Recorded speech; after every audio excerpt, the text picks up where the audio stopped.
अभी पिछले कल हमने जानकारी दी थी कि राज्यपाल शिव प्रताप शुक्ल की ओर से सरकारी कर्मचारी भर्ती एवं सेवा शर्तें विधेयक 2024 को मंजूरी दे दी गई है। इसके बाद कॉन्ट्रैक्ट पीरियड में ना तो इंक्रीमेंट का लाभ कर्मचारियों को मिलेगा, ना पेंशन का लाभ, ना ही सीनियरिटी का लाभ दिया जाएगा।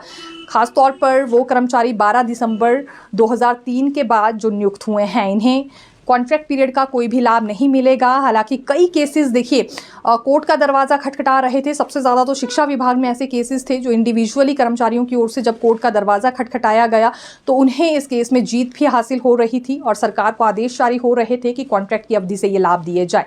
जिसके बाद ये विधेयक लेकर आई सरकार। शीतकालीन सत्र के दौरान इस विधेयक को पारित किया गया और अब राज्यपाल के पास था। कर्मचारियों की नज़रें राज्यपाल पर थी कि शायद हो सकता है गवर्नर फाइनल मंजूरी ना दे, लेकिन पिछले कल गवर्नर ने फाइनल मंजूरी दे दी है। इसका एक बड़ा कारण ये भी रहा कि कुछ रोज़ पहले ही मुख्यमंत्री सुक्खू इस बिल से संबंधित जानकारी को लेकर राज्यपाल से मिले थे। उसके बाद मुख्य सचिव प्रबोध सक्सेना और विधि सचिव भी इस बिल के बारे में बातचीत कर चुके हैं राज्यपाल से मिलकर। ठीक कुछ दिन बाद मंजूरी इसे मिल जाती है और अब ये तय हो चुका है कि 12 दिसंबर 2003 के बाद नियुक्त कर्मचारियों को कॉन्ट्रैक्ट पीरियड का कोई भी लाभ नहीं दिया जाएगा, ना ही पेंशन का, ना ही सीनियरिटी का और ना ही इंक्रीमेंट का। लेकिन कर्मचारी काफ़ी ज़्यादा रोष में है। ये सुप्रीम कोर्ट जाने की चेतावनी दे रहे हैं। सोशल मीडिया पर अभियान कर्मचारियों ने तेज कर दिया है कि अब सुप्रीम कोर्ट का दरवाज़ा खटखटाएंगे। ये इनके साथ अन्याय है और ख़ास तौर पर उन कर्मचारियों के साथ जो कि नियुक्ति की तिथि से वरिष्ठता का लाभ मांग रहे थे।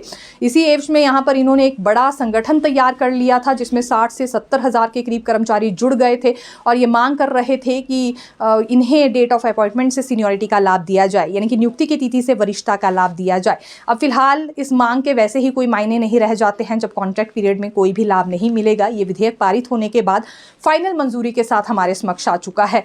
इसमें कर्मचारियों को रिकवरी का डर भी सता रहा है। जिन्हें ये राहत मिल गई थी, कोर्ट ने आदेश जारी कर दिए थे जिनके केस में कि कॉन्ट्रैक्ट की अवधि से ही सभी लाभ दिए जाएं, अब उनका क्या होगा? फिलहाल इस पर अभी तक कोई स्थिति स्पष्ट हो नहीं पाई है।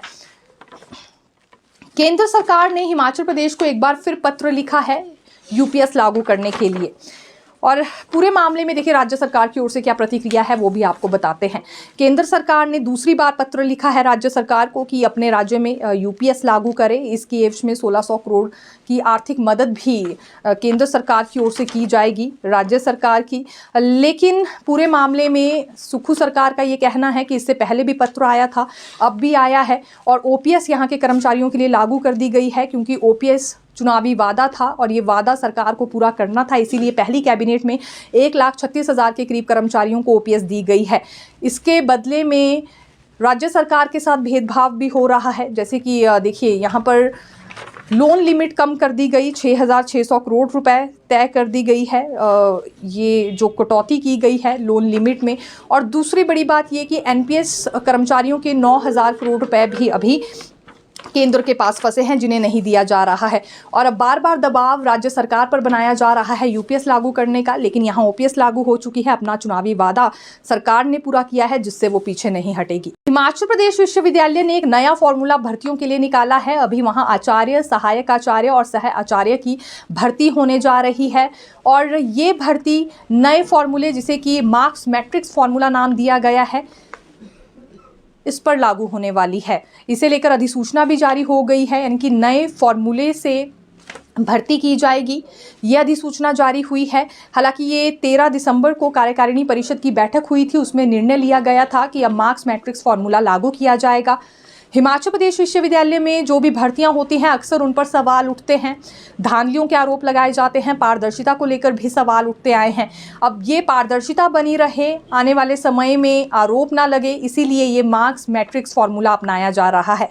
दरअसल इसमें जो साक्षात्कार बोर्ड में सदस्य होंगे वो तय करेंगे कि कितने अंक बनते हैं और उसके बाद वो पूरा डाटा सार्वजनिक भी किया जाएगा। यानी कि 10वीं में कितने मार्क्स थे, हायर एजुकेशन में कितने मार्क्स थे और इंटरव्यू में कितने मार्क्स मिले हैं, इसके अलावा किन मापदंडों के तहत चयन प्रक्रिया पूरी हुई है किसी भी व्यक्ति की, ये पूरा डाटा सार्वजनिक किया जाएगा और इस फॉर्मूले को ही यहाँ मार्क्स मैट्रिक्स फॉर्मूला कहा जा रहा है।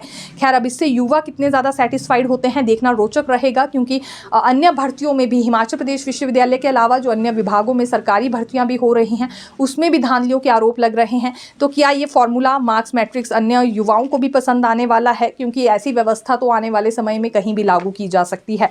तो ये एक तरह की टैलीशीट होगी, इंटरव्यू के दौरान कितने नंबर मिले हैं और इसके अलावा 10वीं में हायर एजुकेशन में कितने मार्क्स थे और किन मापदंडों के तहत कौन सी योग्यताएं देखते हुए चयन प्रक्रिया पूरी की गई है किसी भी अभ्यर्थी के लिए। ये डाटा पूरी तरह से सार्वजनिक होने वाला है, ये पूरी डिटेल मेंशन की जाएगी। करुणा मुल्कों की ओर से आज एक मांग रखी गई है कि डेट ऑफ डेथ से इन्हें नौकरी दी जाए। जिस दिन डेथ होती है उसके कुछ दिन बाद से ही इन्हें नौकरी दे दी जाए, या फिर उसी डेट से इनके लिए नौकरी का प्रावधान होना चाहिए, क्योंकि यहाँ 15 से 20 वर्ष हो गए हैं, ये नौकरी का इंतजार ही कर रहे हैं, अभी तक इनके हाथ कुछ नहीं लग पाया है। वन टाइम सेटलमेंट के तहत इन सभी केसेस को निपटाया जाए, नहीं तो बड़ा आंदोलन करने पर ये मजबूर हो रहे हैं। इससे पहले 1 वर्ष से ज़्यादा समय तक ये बैठे रहे थे प्रदर्शन पर, अनिश्चितकालीन प्रदर्शन इनकी ओर से वो कर दिया गया था, लेकिन कुछ लोगों को उस वक्त नौकरियां दी गई और बाकी के शेष रह गए हैं। अब इनका मानना है कि जल्द से जल्द वन टाइम सेटलमेंट के तहत बचे केसेस को निपटाया जाए। और दूसरी बड़ी बात ये कि सालाना आय लिमिट में भी बदलाव किया जाए। जो सालाना आय की शर्त इनके लिए रखी गई है उसमें बदलाव करना ज़रूरी है। बहुत से करुणा मुल्कों को इस शर्त की वजह से भी नौकरी नहीं मिल पा रही है।